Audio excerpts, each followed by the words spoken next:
Marcos capítulo 12, versículos 13 al versículos 17 esta mañana.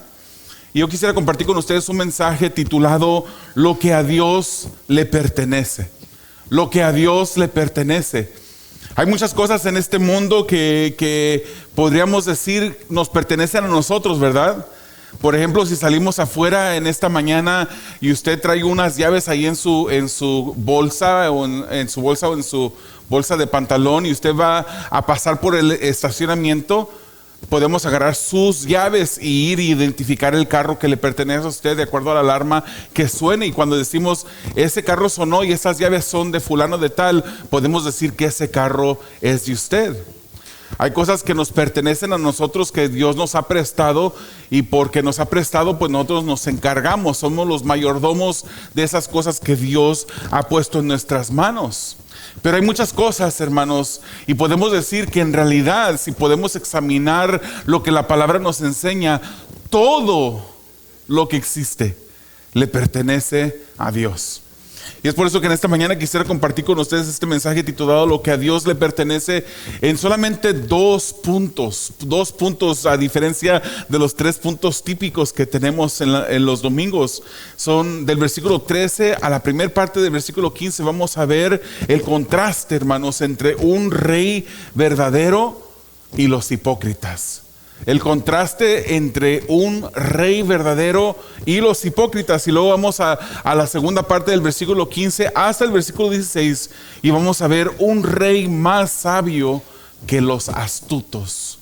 Un rey más sabio que los astutos. Hablando de cosas, hermanos, que pertenecen a diferentes personas, podemos pensar en las personas de este mundo que tienen muchas riquezas. Y posiblemente usted no conoce a una persona que sea multimillonaria. Hoy en día, cuando yo crecía, eso de multimillonario con M era algo grande. Hoy en día ya los grandes ya no andan entre millones, ahora andan entre billones y trillones de dólares que manejan entre sus posesiones. Hay un hombre reconocido entre este grupo de personas que tienen mucho dinero, que es un multibillonario, que es dueño de muchas empresas, entre ellas una empresa de carros eléctricos, que no vamos a darle en esta mañana promoción, pero se calcula su fortuna entre 332 billones con B, 332 billones de dólares. Esto en el vernáculo del hispano serían 332 mil millones de dólares.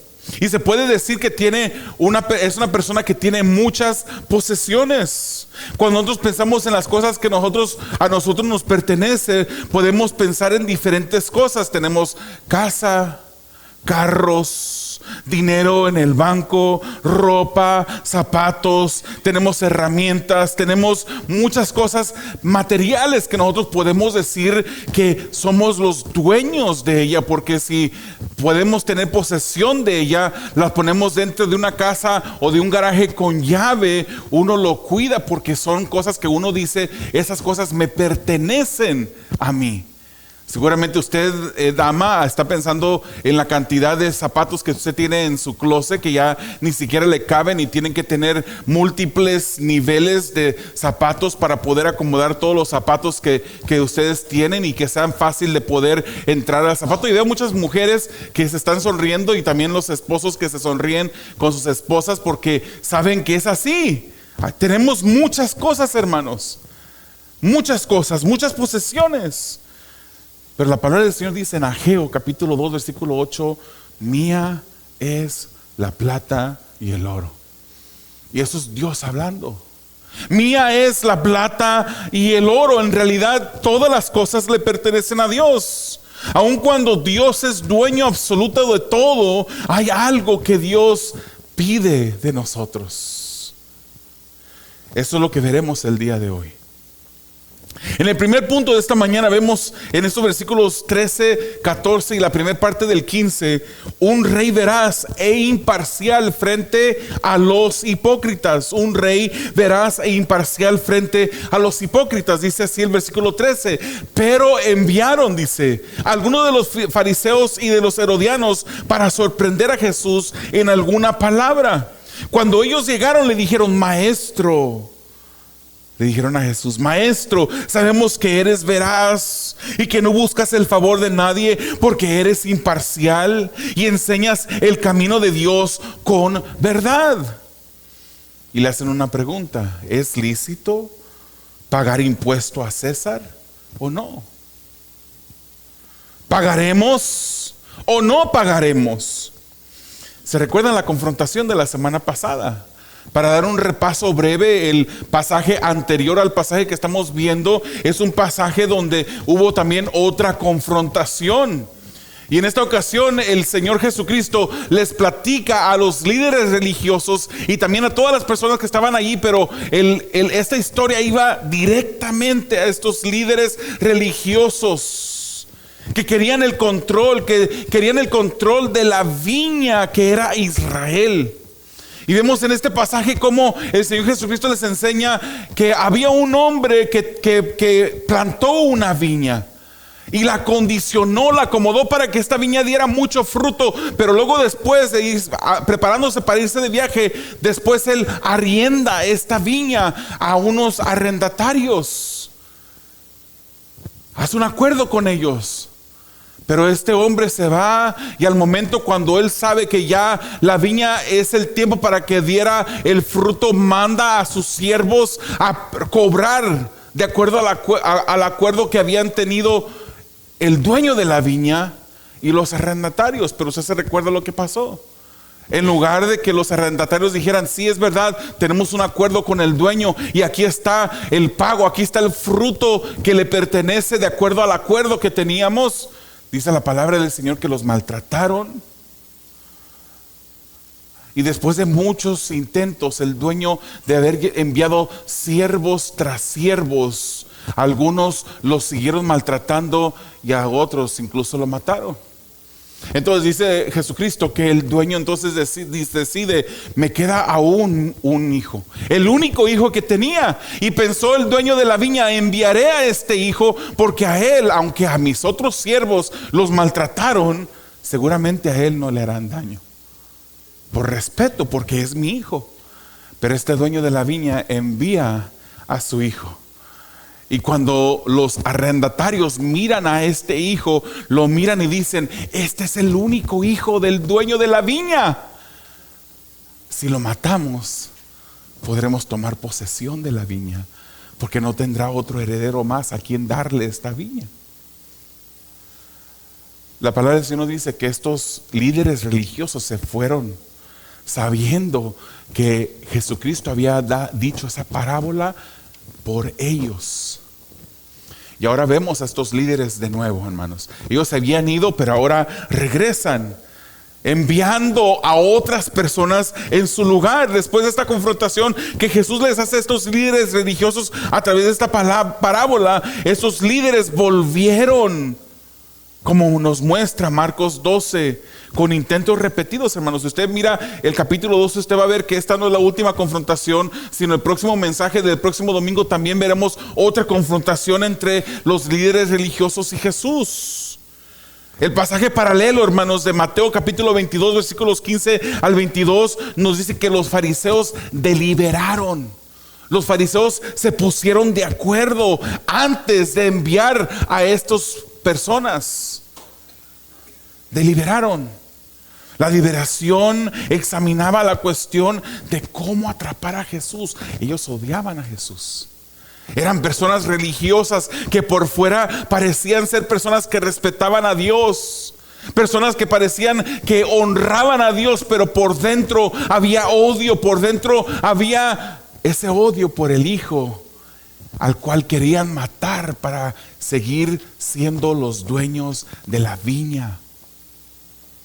Y nos dice la palabra, hermanos, que ellos deliberaron, examinaron cómo es que podemos atrapar a Jesús.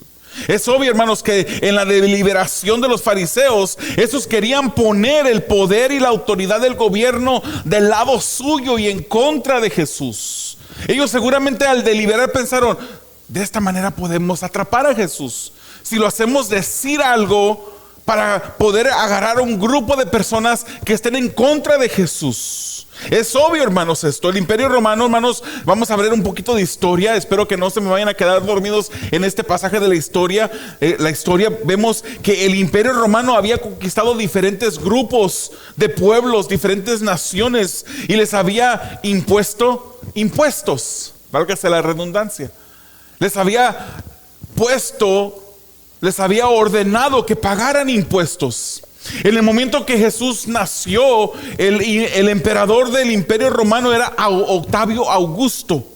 Pero para el tiempo de nuestra historia, ya el emperador había cambiado y se llamaba Tiberio. Tiberio fue el emperador del Imperio Romano desde el 14 después de Cristo hasta el 37 después de Cristo. Y el emperador, hermanos, era el único que tenía la autoridad de acuñar monedas que se usaban para el intercambio de bienes. Y el emperador demandaba que la moneda oficial que él acuñaba se usara para pagar los impuestos que el Imperio Romano demandaba de todos sus súbditos. No era fuera de lo común, hermanos, que el Imperio Romano tuviese a veces que lidiar con las diferentes naciones o pueblos que se levantaban en contra del imperio porque estaban en contra del impuesto que estaban siendo asignados. Ellos usaban en diferentes tiempos y lugares, usaron de la fuerza para calmar las gentes conquistadas que querían levantar en contra del imperio. Esto podría ser un tema sensible para el imperio, hermanos. Y era un tema sensible. Si el gobierno, usted no le paga los impuestos, ¿qué es lo que hace el gobierno? Le dice, está bien, te lo vamos a perdonar. No, se lo cobran y se lo cobran con intereses. Quizás hoy en día no tenemos la cuestión de que pueda una persona del gobierno llegar a nuestra casa por no pagar los impuestos y nos ponga un cuchillo en la garganta por no hacerlo como podría soler pasar en aquel entonces. Pero hoy en día tenemos también el gobierno y podemos ver ese ejemplo de que el gobierno ejerce dominio y también causa de diferentes consecuencias para aquellos que no pagan los impuestos. Por el otro lado, hermanos, por un lado teníamos el gobierno, pero por el otro lado teníamos a los judíos. Y quiero darles un poquito de entendimiento, que ustedes entiendan lo que yo haya entendido estudiando este pasaje, para que ustedes entiendan lo severo y lo grave, lo astuto de la pregunta que le hicieron a Jesús. Entonces, por un lado estaban los romanos que querían los impuestos, pero del otro lado estaban los judíos. Los judíos eran uno de esos pueblos conquistados por el Imperio Romano. Los judíos consideraban a la moneda del imperio, hermanos, como idolatría. Y usted dirá, ¿por qué? ¿Por qué miraban la moneda como idolatría? Es que la moneda tenía, aparte de tener una imagen, tenía una inscripción.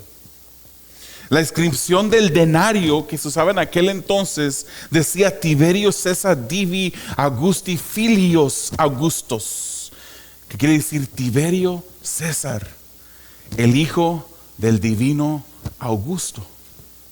Entonces ellos, los judíos, siendo monoteístas, que creían en un solo Dios, al ver la moneda, la inscripción de la moneda que reconocía al emperador como divino, ellos miraban esta moneda, la rechazaban. Era repugnante esta moneda para los judíos. También, hermanos, aparte de esa inscripción, tenía esa imagen. Y esa imagen para los judíos era una clara violación del segundo mandamiento que ellos habían recibido de Dios por medio de Moisés. Hermanos, los fariseos parecen haber encontrado el punto débil. ¿Se recuerda? Les dije, habían deliberado antes de enviar a estas personas a preguntarle a Jesús. Y en su deliberación, ellos parecieron haber encontrado el punto débil, el punto donde Jesucristo iba a estar atrapado entre la espada y la pared. Tenían preparada una pregunta en donde ellos pensaron poner a Jesús entre esos dos lugares. Aparte encontraron a sus compañeros perfectos. los herodianos. Quiero decirles, hermanos, que los fariseos y los herodianos eran dos grupos de personas muy diferentes. Pero cuando ellos encontraron un enemigo común, se unieron para ir en contra de Jesús. ¿Quiénes eran los fariseos? ¿Quiénes eran los herodianos? Los fariseos, hermanos, ellos eran seguidores estrictos. Por lo menos exteriormente se miraban como seguidores estrictos de la ley mosaica y las tradiciones orales de la ley. ¿Se recuerda? Lo hemos mencionado. Ellos incluso habían agregado interpretaciones a la ley y habían equiparado las interpretaciones de la ley al mismo nivel que la ley, y muchas veces hasta lo trataban como si fueran más importantes que la misma ley que Dios había dado. Nunca aceptaron a Jesús como el Mesías de esos fariseos, y más bien se opusieron vehementemente a él. ¿Quiénes eran los herodianos? Los herodianos eran un partido judío que no era religioso. Ahí con eso simple punto ya vemos que hay una diferencia grande. Un grupo altamente religioso, estrictamente seguidores de la ley, mientras que otro partido político no era religioso, era opuesto a los fariseos. Apoyaban a la dinastía. Los herodianos apoyaban a la dinastía de Herodes, por eso el nombre. Apoyaban el imperio romano junto con sus políticas. Ahí estaba incluido el impuesto. Entonces, por un lado, los fariseos, judíos, seguidores de la ley, seguidores del mandamiento, inclusive del segundo mandamiento, que consideraban a Dios como el único Dios porque eran creyentes monoteístas. Y por el otro lado tenemos a los herodianos, que apoyaban las políticas del imperio romano y estaban de acuerdo con el impuesto. Estos dos grupos no eran particularmente amigables el uno con el otro, pero encontraron en su desdén por Jesús, en su odio por Jesús, algo en común y se unieron en contra de él, en contra de Jesús. Entonces la base de que estos hombres llegaran a Jesús era, hermanos, para sorprender a Jesús. Y la Nueva Traducción Viviente nos da como unas palabras que nos hacen entender un poquito más el sentimiento que había en el corazón de esos hombres. La Nueva Traducción Viviente dice que era para hacer que Jesús cayera en la trampa de decir algo por lo cual pudiera ser arrestado. Estábamos en la semana, esta historia ocurre en la Semana Santa, unos pocos días antes de que Jesús fuese arrestado y llevado a la cruz. Y esos dos grupos diferentes se habían unido para conspirar en contra de Jesús y conseguir una razón para poder arrestarlo. Lucas nos dice que ellos querían entregar a Jesús al poder y autoridad del gobernador. Cuando este grupo de fariseos y herodianos llegaron a Jesús, le llaman maestro. Maestro, hermanos, decirle a Jesús maestro era porque ellos reconocían que en realidad tenían algo que enseñarles, pero ellos no aceptaban sus enseñanzas. Ellos no aceptaban las enseñanzas de Jesús, pero dicen maestro. Aun cuando lo llaman así, en realidad no lo creían ni lo pensaban así. Ahí comienza su hipocresía. Además le dijeron, sabemos que eres veraz y que no buscas el favor de nadie porque eres imparcial y enseñas el camino de Dios con verdad. Hermanos, Lucas agrega que ellos dijeron, sabemos que no te guías por las apariencias. Esos atributos de Jesús eran ciertos, hermanos. ¿Está de acuerdo usted que Jesús es veraz? ¿Está de acuerdo usted que Jesús no busca el favor de nadie, sino que es imparcial? ¿Está de acuerdo usted? Eran verdades los que ellos dijeron. Jesús era veraz y sigue siendo veraz. No busca caerle bien a la gente, es imparcial, era imparcial, se comportaba imparcialmente. Su enseñanza mostraba el camino verdadero a Dios, así como lo dijeron ellos. ¿Lo cree usted? Incluso creemos algo todavía, podríamos decirlo de una manera más profunda. Jesús es el camino al Padre. Es por eso por lo que no es suficiente, hermanos, autodenominarse cristiano. Estos hipócritas dijeron: Maestro, sabemos que eres veraz, sabemos que eres imparcial, sabemos que tú enseñas el camino a Dios, el camino al cielo. Pero por dentro no creían nada de lo que estaban diciendo. No podemos decir solamente que somos cristianos. No podemos decir eso y un día estar delante de la presencia del Señor y pensar que porque nos llamábamos cristianos, porque nos decíamos que éramos evangélicos, que leíamos la Biblia, pensar que por ese simple hecho Dios nos va a decir: entra al reino. No puede ser así, hermanos. Si nosotros nos llamamos cristianos, nuestra vida debe de ser vida de cristianos. No podemos decir que somos cristianos y venir a la iglesia, aunque lo hagamos religiosamente, aunque estemos aquí cada servicio y estemos aquí a tiempo, antes de tiempo. No es suficiente llamar a Dios Señor. No todo el que me diga Señor, Señor, entrará al reino, lo dijo. No todo el que dice Señor, Señor. Es necesario darse, entregarse, rendirse completamente a Dios. Es necesario. Lo que a Dios le pertenece, darle a Dios. Estos líderes religiosos adularon a Dios, adularon a Jesús, adulaban a Dios. ¿Sabe lo que quiere decir adulación? Adulación es hacer o decir algo con intención de que otro se agrade, cuando no necesariamente es algo que uno cree. Mi amor, ¿cómo se me mira este vestido? Si es un vestido que no se le mira bien, tampoco vaya a ser grosero con ella, tampoco vaya a ofender a su esposa. La palabra del Señor nos dice que ellas son vasos frágiles que debemos de tratar con delicadeza. Pero si usted le dice: mi amor, ese vestido se te mira encantador, cuando usted sabe que no se le mira así, y cuando usted sabe que al salir a la calle ese vestido causará que la gente hable mal de ella, usted la está adulando en ese momento, diciéndole algo que en realidad usted no lo cree. Estos líderes religiosos hicieron eso. Maestro, sabemos que eres veraz, sabemos que eres imparcial, sabemos que tú enseñas el camino a Dios. Pero ¿sabe qué, hermanos? Dios no quiere adulación de nosotros. Él no quiere adulación, Él quiere adoración.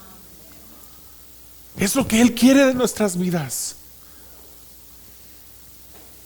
Él nos impresiona con la adulación, con las palabras que uno pueda orar y que uno pueda levantar las manos y hablar unas palabras poéticas. Él nos impresiona con esas cosas. Dios no pide adulación, Él quiere adoración. Y la adoración, hermanos, sabemos que solamente se consigue con obediencia a Dios. Tenemos un ejemplo muy claro en las Escrituras. Un rey, Saúl, que Dios había escogido, que cuando lo escogió, él dijo: soy de la familia más pequeña, de la tribu más insignificante de Israel. Él no se sentía merecedor de ser ungido como rey de Israel. Pero pasa el tiempo y su corazón se empieza a apartar de Dios.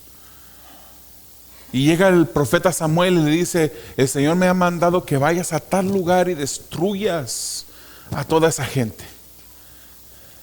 Era un castigo de Dios por cosas que ese mismo pueblo había hecho en contra del pueblo de Israel cuando ellos iban entrando a la tierra prometida. Y este rey Saúl, que de primero no se consideraba suficiente para ser rey de Israel, de repente piensa que es más grande que el rey de los cielos. y piensa que el plan de él es mejor que el de Dios. Cuando Dios le dice destruye a todo, él dice voy a reservar lo mejor del ganado. Le voy a perdonar la vida al rey, porque ese es mi trofeo. Voy a regresar de nuevo a la tierra con mi trofeo, con un rey conquistado. Ese es mi trofeo. Voy a guardar es que este ganado está demasiado gordo, demasiado bonito para matarlo. Yo sé mejor que Dios, pensó. Y Samuel sale a su encuentro cuando él regresa. Y usted sabe, hermanos, que ustedes que tienen animales en su casa, los perritos, cuando usted le dice al perrito, si usted no lo ha entrenado, usted puede decir al perrito que se calle 1000 veces y el perrito habla, ¿verdad? O ladra, perdón. Llega Saúl con su ejército y con ese ganado que él había perdonado. Y en ese momento el profeta Samuel le dice: ¿qué son esos balidos? ¿Qué son esos ruidos de animales? Y Saúl dice: es que el pueblo, siendo él el líder, siendo él el rey que Dios había puesto para liderar al pueblo, le echa la culpa a sus seguidores. Es que el pueblo lo reservó y lo guardó para sacrificarlo, le dice Saúl a Samuel, para sacrificarlo a tu Dios.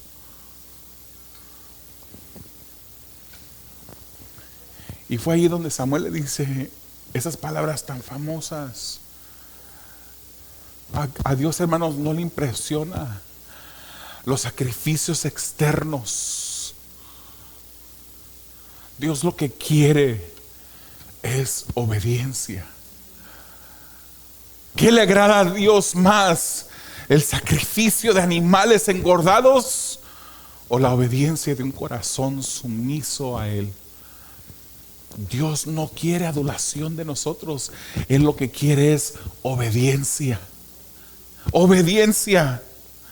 La adulación de estos líderes religiosos y políticos estaba permeada de hipocresía. Y Lucas hace otros contrastes bien definidos entre Jesús y esos tramposos. Lucas los identifica como espías que fingían justicia. Así los describe Lucas. Querían desarmar a Jesús diciéndole: oh, cuán veraz eres, cuán imparcial eres, Jesús. Oh, tú enseñas esas verdades que nos llevarán al cielo, a Dios. Querían desarmarlo, querían suavizar a Jesús. Pero poco sabían ellos que lo único que iban a lograr es armarlo. Le dieron la herramienta perfecta para cortarles el cuello. Habían adulado a Jesús para desarmarlo, pero solamente lograron armarlo. Y la pregunta que le hacen: ¿es lícito? ¿Es correcto pagar el impuesto al César? ¿Lo pagamos o no?, les preguntan a Jesús. Hermanos, recordemos que los herodianos y los fariseos son los que hacen esta pregunta. Y esta pregunta fue muy inteligente, hermanos. Cuando ellos deliberaron antes de enviar a esas personas a Jesús, ellos pensaron muy bien. ¿Y qué tal si dice esto? Podemos acusarle así. Y si contesta de esto, podemos acusarle así. Si Jesús contestaba que no debían de pagar impuestos, entonces habría caído en las manos de los herodianos, quienes seguramente le acusarían delante del imperio romano y hubieran logrado obtener la fuerza del imperio romano en contra de Jesús. Pero si Jesús contestaba así, deben de pagar impuestos, entonces los fariseos podrían cuestionar la lealtad de Jesús hacia la nación judía, ya que la nación judía detestaba el denario por su imagen y la inscripción. Lucas 20 nos dice que los líderes querían sorprender a Jesús en palabra alguna delante del pueblo. Estos líderes religiosos debían de entregarse a Dios reconociendo a Jesús reconociendo que Jesús había sido el enviado de Dios.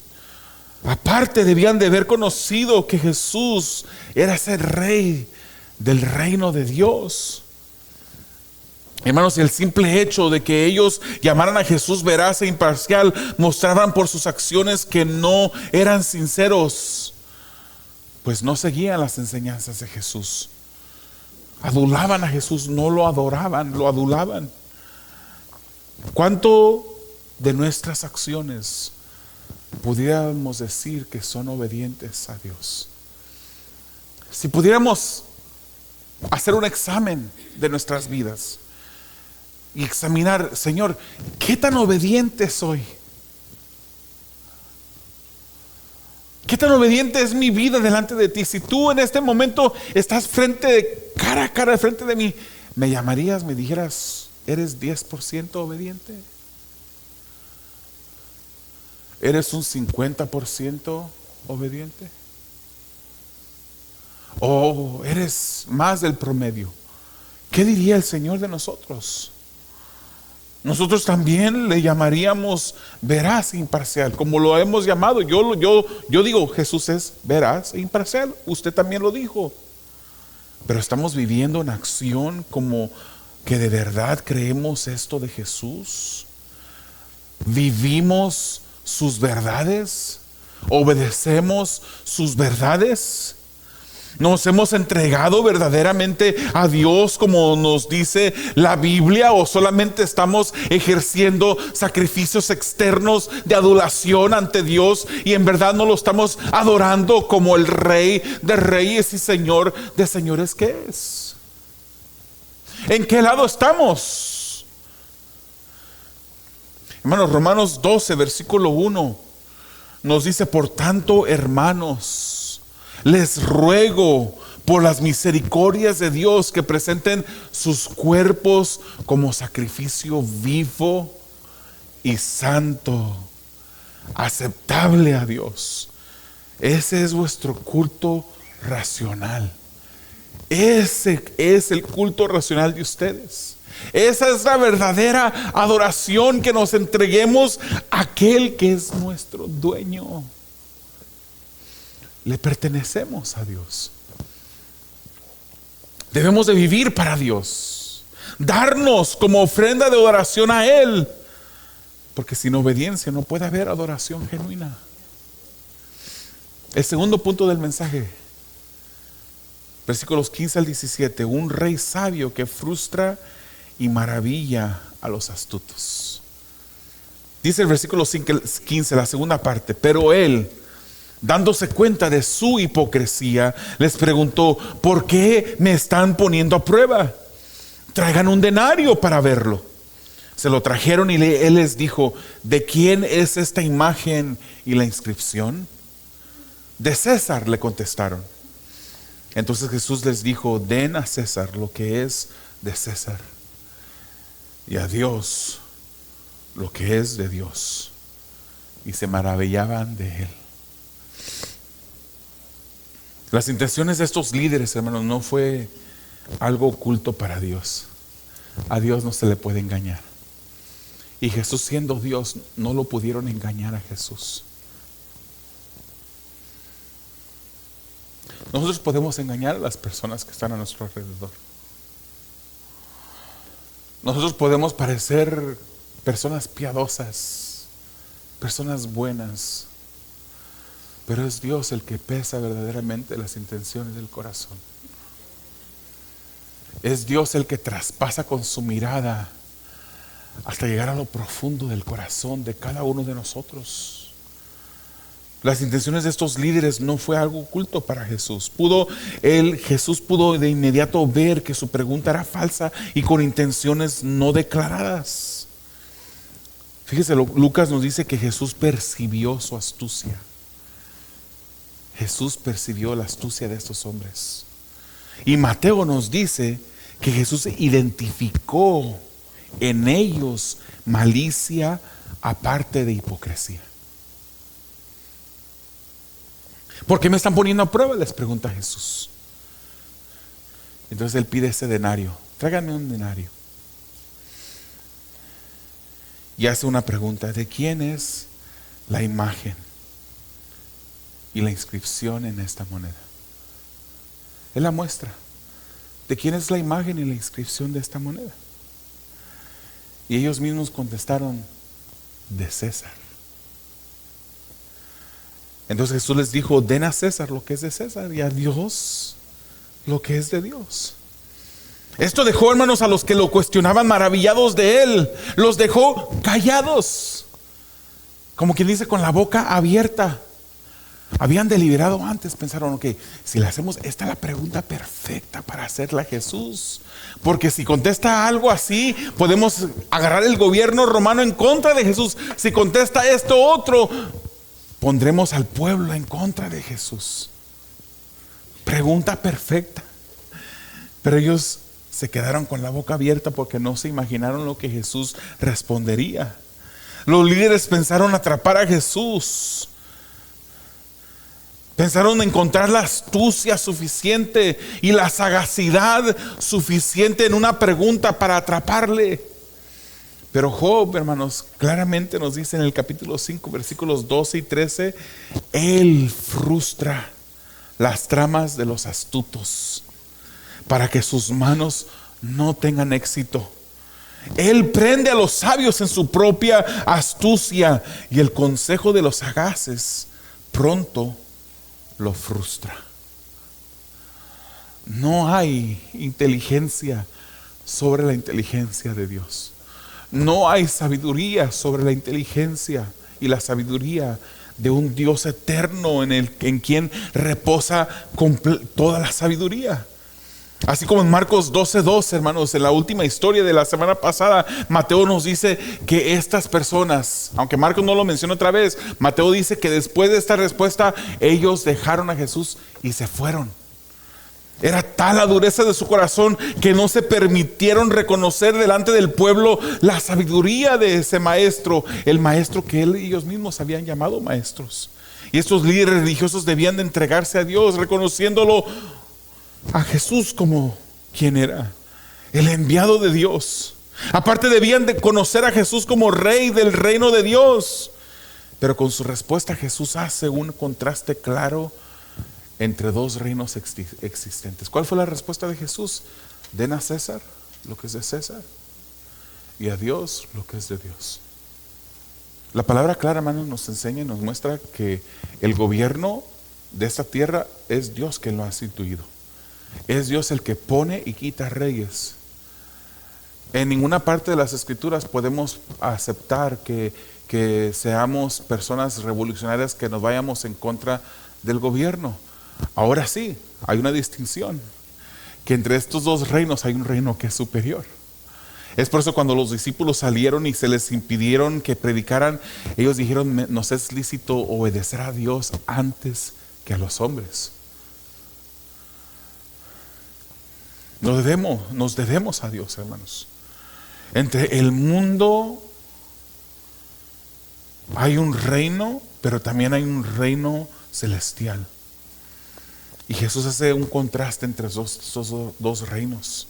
Él hace un contraste entre el César, que es el rey terrenal, y Dios, que es el rey del reino de los cielos. Y uno es superior al otro. Superior por mucho al otro. Usted y yo nos debemos a Dios, hermanos. Es necesario que lo veamos como nuestro amo. Es necesario que reconozcamos que le pertenecemos a Él. 1 Corintios 6, 19, 20 nos dice: ¿o no saben que su cuerpo es templo del Espíritu Santo que está en ustedes, el cual tienen de Dios, y que ustedes no se pertenecen a sí mismos, porque han sido comprados por un precio? Por tanto, glorifiquen a Dios en su cuerpo y en su espíritu, los cuales son de Dios. Es necesario que glorifiquemos a Dios internamente, no solamente exteriormente.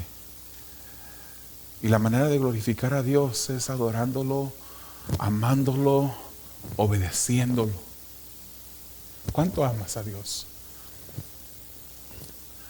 ¿Cuánto lo amas? ¿Cuánto en verdad estás obedeciendo a Dios? Debemos de vivir para Él. Y 2 Corintios 5:14 nos dice, pues el amor de Cristo nos apremia, habiendo llegado a esta conclusión, que uno murió por todos y por consiguiente todos murieron, y por todos murió, para que los que viven ya no vivan para sí, sino para aquel que murió y resucitó por ellos. ¿Cuál es la motivación de nuestra vida? ¿Es ese que murió por nosotros? Nuestra motivación es aquel que murió y resucitó. O le hemos dicho a ese rey a un lado que yo soy el dueño de mi vida. Yo me voy a sentar en el trono de mi corazón. ¿Qué tan obedientes somos a Dios? Muestra nuestra vida en verdad que somos obedientes, nos hemos entregado verdaderamente a Dios como nos dice la Biblia. O debemos de pedirle a Dios, Señor, ayúdame. Reconozco que esta palabra es para mí. Reconozco que no estoy viviendo para ti. Reconozco que necesito de tu ayuda para ser corregido, para caminar por el camino correcto, que te debo de adorar sin titubear, que te debo obediencia, la cual no te estoy dando. Como cristianos, hermanos, seguimos la ley terrenal, pero esta ley terrenal solamente aplica en nuestro estado actual. A Dios debemos dar lo que Él exige, porque lo que Él exige es de trascendencia eterna. Determina nuestra eternidad. Sabemos, hermanos, que no somos salvos por el nivel de obediencia. No somos salvos por las obras, no. La salvación viene solamente, exclusivamente por fe. Es la gracia de Dios que se derramó, por la cual nosotros podemos ser salvos mediante la fe. Mediante la fe. Pero la obediencia en nuestras vidas identifica si hay fe en nosotros. La obediencia es un resultado de la fe efectuada en nuestro espíritu, en nuestro corazón, en nuestra mente, en nuestra alma. No podemos decir, Señor, Señor, sin en verdad amarlo como nuestro Señor. Si no lo amamos, si no lo obedecemos como nuestro dueño. En la moneda de la tierra hay imágenes de gobernantes temporales. Si ustedes, y hoy en día casi ya nadie encarga de monedas, ¿verdad?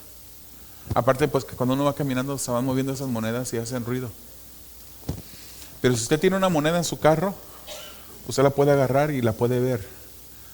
Esas monedas tienen inscripciones y tienen imágenes de gobernantes temporales. Yo te quiero poner atención en esto que te voy a decir. Mientras que los gobernantes de este mundo han plasmado su imagen en esas monedas, la imagen de Dios alto y sublime está plasmado en cada uno de nosotros. Si yo te agarrara a ti, si tú fueras una moneda y yo te agarrara a ti, tienes la imagen de Dios plasmada en ti. Todos hemos sido creados conforme a la imagen de Dios. Y si agarramos esas palabras de Jesús, da a César lo que es de César y da a Dios lo que es de Dios. Dale tu vida. Dale tu ser. Dale tu cuerpo entero. Dale tu obediencia. Dale todo lo que tú eres a Dios. Todos los humanos llevamos la imagen de Dios estampada en nosotros. A Él le pertenecemos y deberíamos entregarnos a Él completamente. Romanos 6, 12 al 13 dice: por tanto no reine el pecado en su cuerpo mortal, para que ustedes no obedezcan a sus lujurias, ni presten los miembros de su cuerpo al pecado como instrumentos de iniquidad, sino preséntense ustedes mismos a Dios como vivos entre los muertos, y sus miembros a Dios como instrumentos de justicia. Eso se llama obedecer a Dios. Hermanos, nuestro caminar no es perfecto, lo hemos dicho una vez tras vez. Y fue mi hermano Alberto el que yo escuché por primera vez decir esto, hace algunos 12 años. Nuestro caminar no es perfecto, hermanos. Le fallamos a Dios todos los días. Y en ese fallarle a Dios, ofendemos a Dios. Pero ese hecho de que nuestro caminar no es perfecto, nunca jamás deberá de ser una excusa para pecar. Jamás decirle a Dios: es que pues como no soy perfecto, Dios, por eso te ofendo. Mientras que nuestro caminar no es perfecto, nuestro deseo por obedecer a Dios debe de ser perfecto. Y ese deseo por obedecer a Dios nos va a lastimar, nos va a doler cuando le fallamos a Dios. Va a causar un dolor en nuestro ser cuando le fallamos a Dios. Si no hay dolor en ti cuando tú le fallas a Dios, porque le sigues fallando, le seguimos fallando. Pero si en nosotros no hay dolor cuando le fallamos a Dios, algo está mal. O estás descuidado, o en realidad no eres su hijo. O te has desviado. Le has dado a comer al cuerpo en lugar de darle de comer al espíritu. O nunca has entrado. Nunca has llegado a ser el hijo de Dios. Cerremos nuestros ojos, hermanos. Inclinemos nuestro rostro por un momento para examinarnos. Considera que nosotros le pertenecemos a Dios. Entonces la pregunta es: ¿qué parte de ti no le has entregado aún? Tú que eres un hijo de Dios, que has venido a Dios en fe, que has recibido su salvación, que has sido justificado por la fe que el Espíritu Santo depositó en ti. ¿Qué parte de tu vida aún no le has entregado? El tema del mensaje es lo que le pertenece a Dios. Nosotros le pertenecemos a Dios. No le pertenecemos a Dios a medias. Le pertenecemos a Dios en totalidad. Pero ¿qué parte de tu vida no le has entregado aún a Él? Al comienzo del servicio se leía el Salmo 24. Y el primer versículo dice: del Señor es la tierra y todo lo que hay en ella, el mundo y los que en él habitan. Deja de luchar en contra de Dios. Deja de seguir un camino que tú sabes que Dios no quiere que tú camines. Entrégate completamente a Él. Pídele, ruégale a Dios que Él te dé las fuerzas, la dirección necesaria para que tu obediencia sea más profunda cada día. Tú que no conoces a Dios, en esta mañana te digo: considera esto. Si no te entregas a Dios, te estás entregando a otro. El que no se ha entregado a Dios se entrega a aquel que lo llevará a un fin de dolor y de destrucción. No podemos servir a dos señores, dice la palabra. Y en el contexto de estas palabras del Señor Jesús en Mateo 6:24, Él está hablando de servir a las riquezas o servir a Dios. Si Dios no es tu amo, cualquier otra cosa podrá ser tu amo. Si Dios no es tu amo será las riquezas, tu amo será la lujuria, tu amo podrá hacer cualquier otra cosa menos Dios. Y es necesario que tú te entregues a Dios, que tú vengas a Él en arrepentimiento, le pidas perdón en este momento. No dejes para mañana lo que puedes hacer ya. Nadie puede servir a dos señores, porque o aborrecerá a uno y amará al otro, o apreciará a uno y despreciará al otro. ¿Quién es tú, Señor? ¿A quién le sirves tú? ¿Delante de quién inclinas tu corazón? Medita en un momento sobre esto. Dios eterno, te damos a ti la honra, te damos a ti la gloria en esta mañana, porque tú eres Señor de señores. Tú eres el Rey de reyes. No hay otro Dios verdadero sino tú, Señor. Te pertenecemos a ti, Padre. Tú eres el dueño de todo el oro y la plata, de toda la tierra y de su plenitud, de todos los seres humanos que han caminado por esa tierra. Tú eres el dueño. Te pedimos, Señor, en esta mañana que tú obres en nuestras vidas, Señor. Te pedimos, Señor, en esta mañana que los que somos tus hijos, Señor, nos ayudes a obedecerte más, a entregarnos verdaderamente a ti, completa y totalmente a ti, Señor. Y también te pedimos, Señor, que aquellos que no son tus hijos, que en esta mañana, Señor, que en este momento tú traigas convicción por medio de tu Santo Espíritu a la vida de cada persona que nos escucha, y que muevas el corazón a ti,